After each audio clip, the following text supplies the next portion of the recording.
Making this video, I really had to think about that. Hey everyone, it's your favorite Dinobot here. Let's begin. Monster Hunter has an array of monsters, their ecology, some known and some unknown, simply because some people just didn't put the work into studying or pretty much just giving up the details to these monsters. But hey, it doesn't matter. But what would happen if we drop in or we actually make a King Ghidorah that fits within this kind of verse here? So let's begin here. So for starters, in terms of size, it could vary.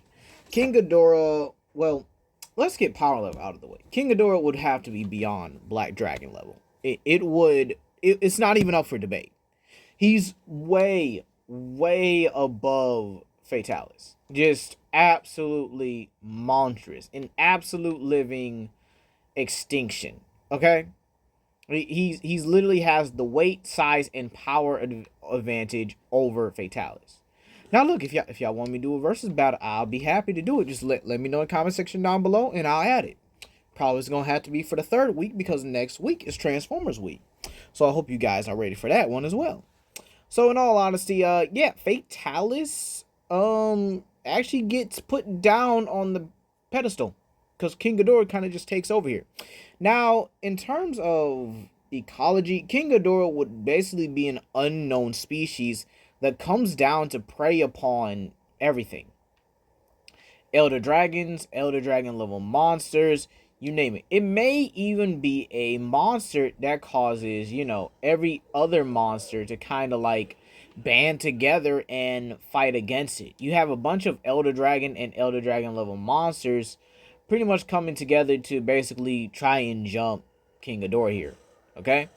Now, in terms of diet, there's a very few monsters that King Ghidorah can actually prey upon that could successfully give it the nutrients it needs here. Now, when it comes to prey items in Monster Hunter, you got your Aptonoth, Apsaros, and your Kelby, plus your Raffinos, right? The creatures that Legiana normally eat. Your Raffinos, your Cortos, your frogs, your rabbits, okay? You got these like sheep-like things. You have these you have the Garju, which are a prey item of Almudron and Geratodus, okay? You just have very amounts of basic level prey here, but then you have prey items that result in you actually having to get that you have to get the smoke for it. So that will include prey animals like Duramboros, Boundboro, Diablos. And now you might be saying, oh, so the monsters that Devil Joe eats. Yeah. But basically with Ghidorah, it has to be a monster that can provide a suitable amount of bioenergy to kind of sustain it. Now, one of the few monsters I did think Ghidorah would eat would be Dalmador. And that's if he was gargantuan. Imagine a dragon that comes to Earth every few years just to feed on the Dalmador species. Like, this thing makes Dalmador look like a worm in comparison. You probably thinking like, hey, yo, what the heck? What is that thing? Oh my gosh, it's picking up a Dalmador and it's eating it. Oh, yeah, I'm gonna head out. Yeah, basically, basically, Ghidorah would be that big. I mean, Dalmador's already enough to wrap himself around mountains. Like, imagine how big King Ghidorah would be if he was able to eat Dalmadors. But let's say we keep him at his monsterverse height, around 521 feet and 151,000 metric, not just regular, metric tons. Those are some of the heaviest tons out there. It's metric tons, for crying out loud. Now, if y'all want, y'all can just do the math and convert. You just convert 1 metric ton to a ton, and you'll see the difference. It really isn't much. But due to Ghidorah's bioelectrical nature, I think some of the best things he could eat would probably be Narwa and Ibushi, the storm and lightning gods.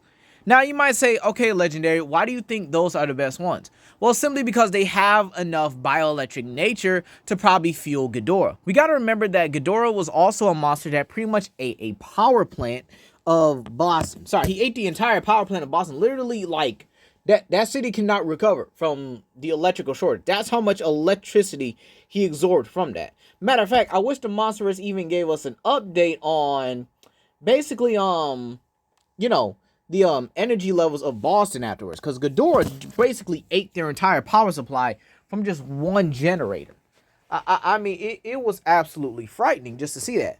Another one I'll have to say is Amatsu, due to the storm manipulation. And I think Ghidorah might be a monster to probably share a symbiotic relationship with a couple monsters as well.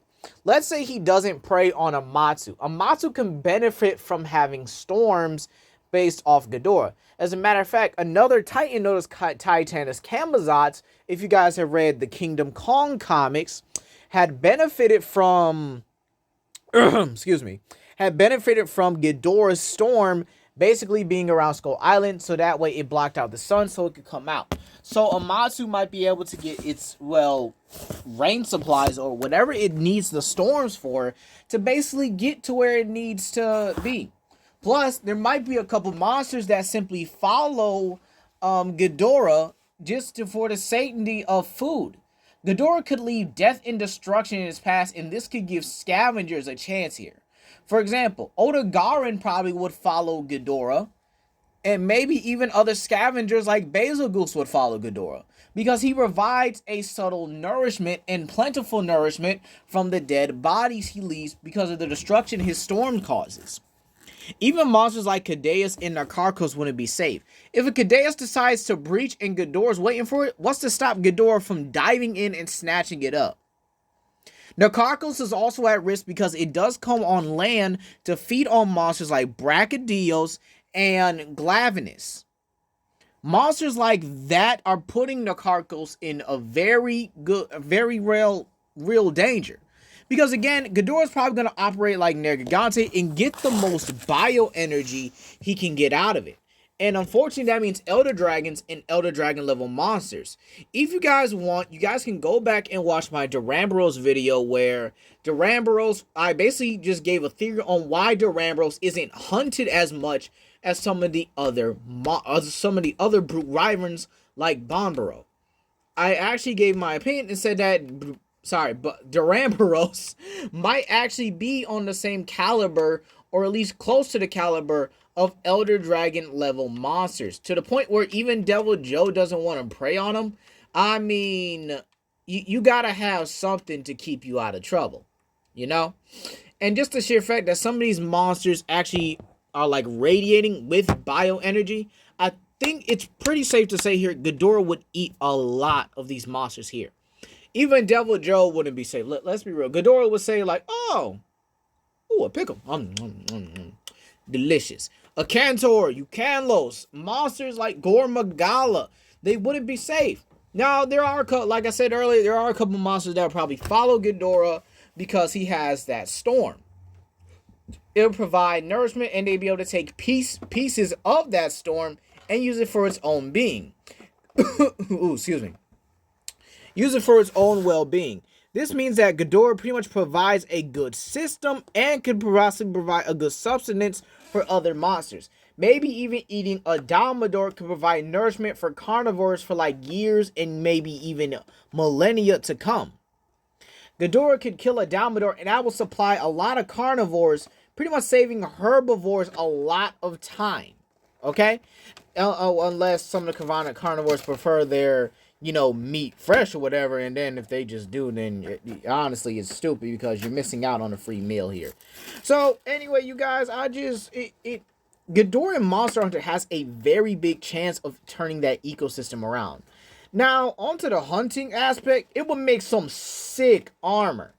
In terms of raids, if we go by game mechanics, I think, oh boy, Ghidorah being in one area, it just doesn't suit it. I think it would have to be in certain waves. You would have a team that fights it in the sky, a team that fights it in the ground, and then you have that team that kind of prefers to just do that long range shooting.